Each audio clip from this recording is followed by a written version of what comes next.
शिवनारायण मठ मंदिर में संगीतमय भागवत का आयोजन। शामिल हुए विधानसभा अध्यक्ष चरणदास महंत जी।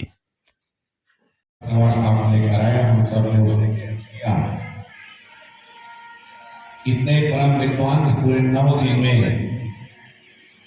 आप सबको ज्ञात होगा कि हम सब केवल 2 कांड में ही हम लोग कथा श्रवण कर पाए थे, बाल कांड और अयोध्या कांड। उसी समय आदरणीय आचार्य जी ने कहा था फिर कभी अवसर मिले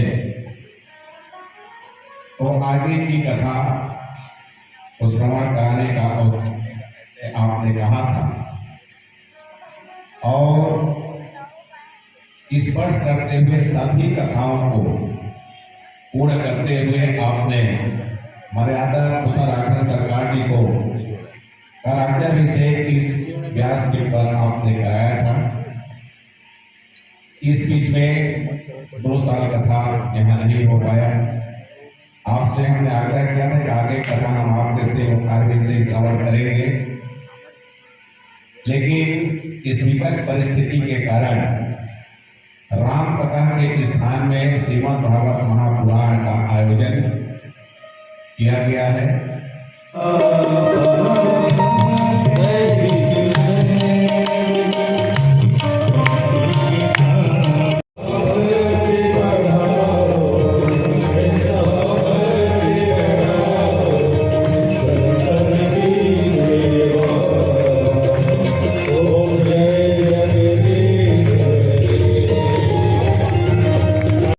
माध्यम से साझा करें।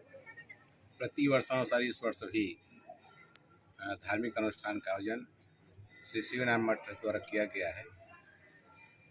वैश्विक महामारी के वजह से पिछले 2 वर्षों से यह कार्यक्रम हम नहीं कर पा रहे थे और इस वर्ष किए हैं।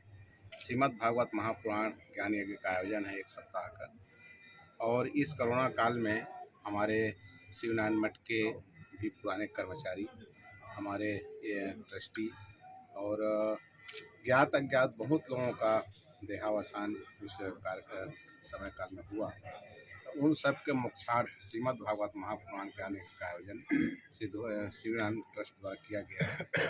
आज उसका शुभारंभ हुआ है 22 तारीख को, 28 तारीख तक होना है। शिवनारायण मठ महोत्सव नाम से हम लोग जानते हैं, और इसका आयोजन श्री राघवेंद्र सरकार जी विवाह उत्सव के पावन पर्व पर किया जाता है। 28 नवंबर को विवाह पंचमी है, उस दिन समापन होगा। हम आपका परम सौभाग्य है कि छत्तीसगढ़ की इस प्रमुख धार्मिक नगरी शिवनारायण में आज श्रीमद् भागवत महापुराण शुभारंभ हुआ है, और उसमें हमारे अपने छत्तीसगढ़ विधानसभा के यशस्वी अध्यक्ष और बहुत ही विद्वान डॉक्टर चरणदास महंत जी का आगमन हुआ। उन्होंने सहज रूप से यहाँ पधारे, हमारा आग्रह को उन्होंने स्वीकार किया और यहाँ बैठ कर उन्होंने कथा श्रवण किया है। सभी भक्तों को उन्होंने संबोधित भी किया है, और जैसे उनकी स्वयं की इच्छा है कि यह उनका गृह जिला है और शिवनारायण नगर का विकास हो। शिवनारायण को पर्यटन की दृष्टि से केवल छत्तीसगढ़ नहीं, भारत और विश्व स्तर पर देखा जाए, इस दिशा में भी वो कार्य कर रहे हैं। माननीय मुख्यमंत्री को उनको सुझाव रहता है, जिसके तहत आज शिवनारायण इतना अच्छा विकास कर रहा है। भविष्य में भी और आगे यहाँ का विकास होगा, ऐसा हम लोग विश्वास करते हैं। मैं बहुत बहुत धन्यवाद साधुवाद देना चाहता हूँ विधानसभा अध्यक्ष डॉक्टर चरणदास महंत जी को, जिन्होंने अपना व्यस्तम समय से समय निकाल करके शिवनारायण मठ में शिवनारायण नगर पधारे और सबको उन्होंने अपनापन दिखाया है। इसके उनको धन्यवाद। आदेश था कि आज कथा का प्रारंभ हो रहा है।